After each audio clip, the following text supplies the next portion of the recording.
Desde el 2004, el Perú ha venido creciendo siempre por encima del promedio de los países de la región, a excepción del año 2020, que fue un año particularmente difícil en todo el mundo por el inicio de la pandemia. Es así que que desde el año 2004 la tasa de pobreza venía reduciéndose, la clase media se ensanchaba y a pesar de que la informalidad laboral seguía alta, los ingresos de trabajo subían de manera significativa. Se notaba el crecimiento y las mejoras en Lima y sobre todo al interior del país. Pero esto no siempre fue así. Echemos un vistazo al pasado, a la década de los 80, 86, 87, con el gobierno del extinto expresidente Alan García, con sus políticas socialistas que aplicó. ¿Y qué sucedió? Tuvimos una inflación galopante por arriba del 7.000%, la inversión se hizo humo, los inversionistas extranjeros, empresas se retiraron del país, se estatizó la banca y muchas cosas, se cerraron empresas y muchas cosas más. Fue una época muy difícil, muy difícil. Ahí no había crecimiento, no había nada. Fue una época durísima que quienes estábamos por lo menos en la universidad o en el instituto lo hemos visto, lo hemos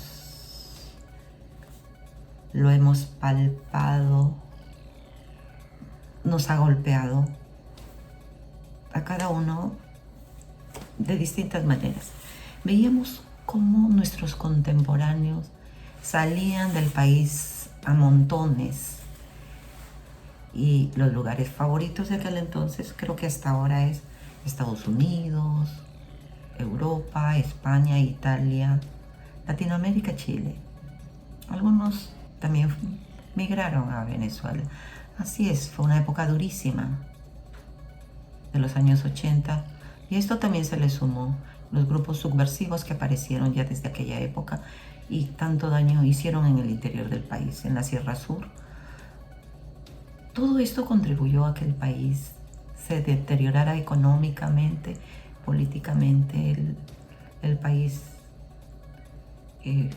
cuesta decirlo, pero vivió una época durísima y lo que me queda decir es que el siguiente gobierno aplicó su política social de mercado, una política neoliberal, y estableció uno de los mecanismos más importantes, que es la Constitución.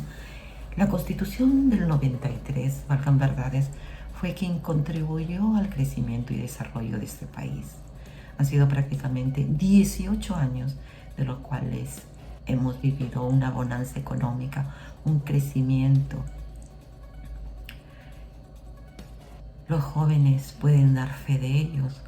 Recuerdo particularmente cuando salí de la universidad en los 90, no había labor, no había trabajo. Solamente había trabajo para vender libros, nada más.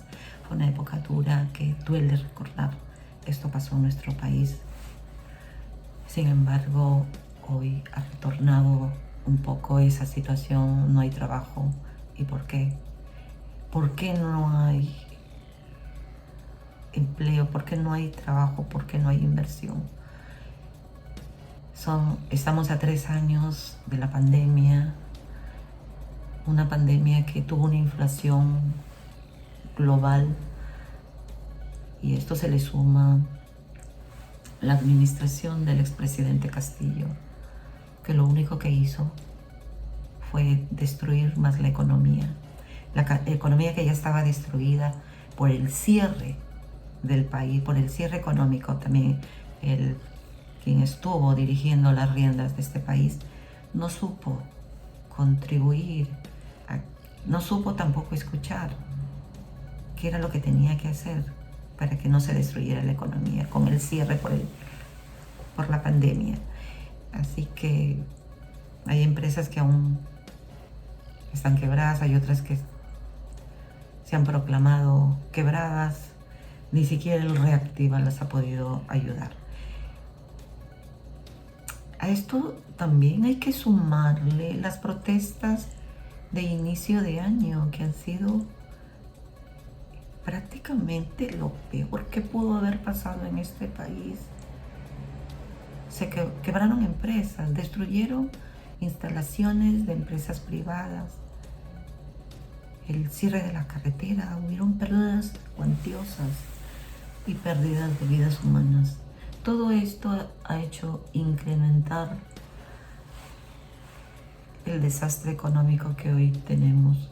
Tenemos un Producto Bruto Interno en negativo. No crecemos más allá, ya no somos la envidia de la región. Nuestro crecimiento no es nada alentador. Nuestra economía está herida y para ello tardará, no sabemos cuánto, pero si no tenemos inversión en este país, si no adoptamos esos mecanismos que debe tener este país para ser atractivo, para que vengan la inversión extranjera, inclusive inversores nacionales que apuesten por este país. Pero con esta imagen que irradiamos de caos, de zozobra, no hay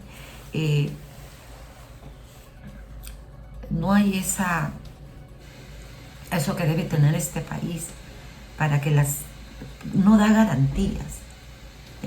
No da garantías de que inversionistas arriesguen su capital por un país en que sufre bloqueo de carreteras, dañan infraestructura pública, privada.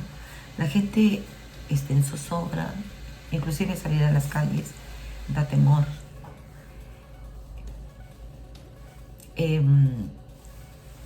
Ese es el panorama. Y ahora con el tema del empleo, tenemos un país sumido en el subempleo. Tenemos ingresos muy por debajo del mínimo. Necesitamos más inversiones. Eso es lo que se necesita en este país. Este país no necesita más marchas. Lo que se necesita es más trabajo, más inversión. Y que las protestas estén a un nivel que se pueda decir: yo protesto porque en mi región no hay obra que involucre el desarrollo. Pero si yo le digo: mira, autoridad, necesitamos que trabajes por la región. Te hemos elegido como autoridad, como gobernador, como alcalde. Entonces, eso es lo que se necesita.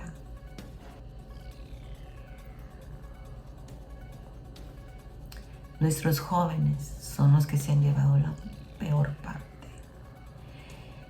Necesitamos de la colaboración de todos en el país, que apuntemos a un solo horizonte. Este país no necesita otra constitución, ni una asamblea constituyente que valga, porque ya lo hemos vivido en el gobierno del expresidente y extinto Alan García. Ya hemos tenido políticas de corte socialista y lo único que ha hecho con este país es sucumbir. No necesitamos experimentos en este país. Esas políticas no sirven. Para eso tenemos a Cuba, a Venezuela. Necesitamos que nos inyecten inversiones, nuevas inversiones, que sea atractivo el turismo. Necesitamos recuperar ese turismo que lo hemos perdido por tanto caos. Apuntemos por ahí, por el desarrollo. Apuntemos a que Seamos más abiertos, más proactivos. Demos la oportunidad a nuestros gobernantes de que este país puede salir adelante con inversión, con trabajo. Y en consecuencia tendremos desarrollo. Tendremos un país pacificado. Ese es el Perú que necesitamos, amigos.